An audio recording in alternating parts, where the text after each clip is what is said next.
Alright, what's going on guys, it's Apoqsi, and here in this video we'll be breaking down all of the weapon stats featured in Cyberpunk 2077. I got multiple questions about these stats in the comments of my all-confirmed weapons video, so I thought it would be something more people might be interested in. As of what we know right now, there are a total of 8 primary weapon stats in Cyberpunk 2077. We've got the somewhat self-explanatory ones like damage, recoil, spread, and range. Then we have the well-known ones, such as DPS and ACC, but then we have the lesser-known stats, those being PNT and ROF, which I got the most comments about. If you know very little about any of these, no worries, we'll be going through all of them in this video. So let's start off with the basics, of course, starting with damage. Damage is simply the peak amount of damage your weapon will output. This is one of the less useful stats as it is affected by many other stats, and DPS is a more effective way of understanding what the total overall damage output of your weapon is, which is why I assume CD Projekt Red don't even bother showing the weapon damage itself and just leave it up to the other stats to give you an idea of the weapon's effectiveness. Next is recoil. It's simply the amount of kickback your weapon will give, and the game features both horizontal and vertical recoil, meaning your weapon will kick up and down and side to side while firing.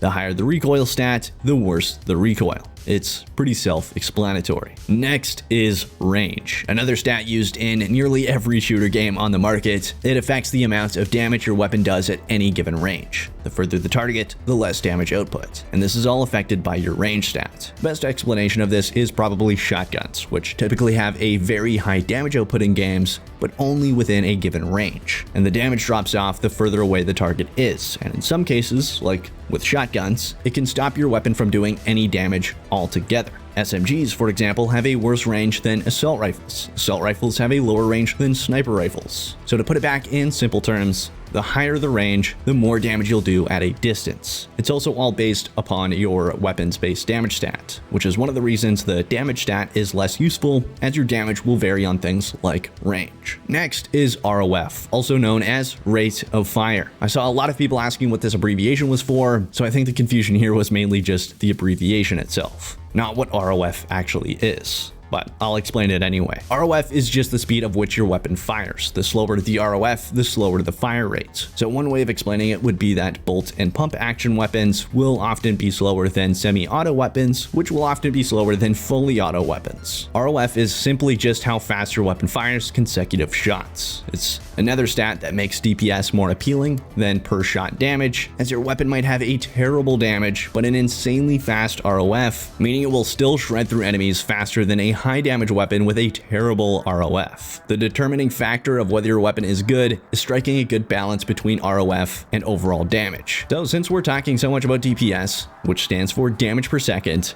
DPS is a stat that is the outcome of both your actual damage and ROF. So it's a calculation of both damage and rate of fire, letting you know your overall damage output per second. Therefore, DPS is a more well-rounded stat to allow you to understand the weapon's effectiveness at a quick glance, rather than trying to calculate yourself the weapon's damage and ROF trade-offs. It will allow you to decide what weapon is best on the fly a lot easier. Next is spread. Spread is how much the projectile can be off the target point by. The best visual explanation of this is in Rainbow Six Siege. The crosshairs dictate how far off the bullets can be from the center target. Hip-fire shots can only be off the target by how spread the crosshairs are from each other. At least that's how it works in Rainbow Six Siege. So for example, using a shotgun, the pellets can only spread to the size of the crosshair. And it doesn't matter how far away you're shooting from, it will always stay in that region. ACC, on the other hand, stands for accuracy, which at first you may assume is the same thing, but it's not that simple, unfortunately. Accuracy is how accurate the projectile is at a distance. Accuracy is less noticeable than range in close combat, but if you're, say, trying to pick off an enemy from afar with a pistol, a weapon with typically poor range, that is where something like accuracy comes in. So spread is the overall distance the projectile can spread from your target point, while accuracy is something that is more affected at range and will be exponentially more noticeable the further the target. The way we usually see this in games is spread is often the stat that mainly affects you when firing from the hip, while accuracy is the stat that primarily affects you when aiming down sights and shooting at a distance. That is my personal best explanation to differentiate these two stats that I can come up with, so if anyone has a better way to put it, I'd love to see it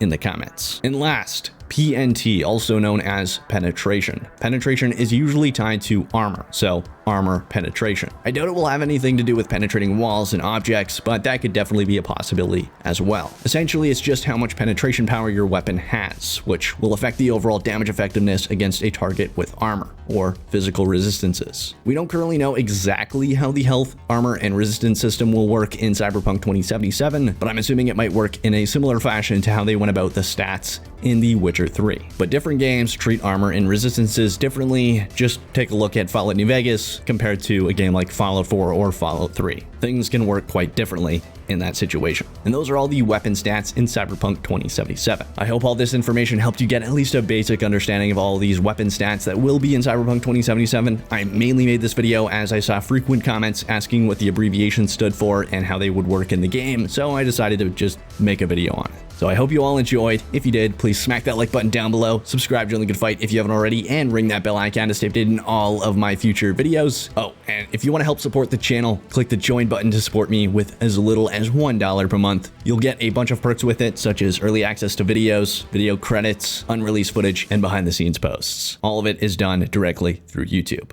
It'd be super greatly appreciated, as always. Well, that's it for this video, and until next time, this is Apoqsi, signing off.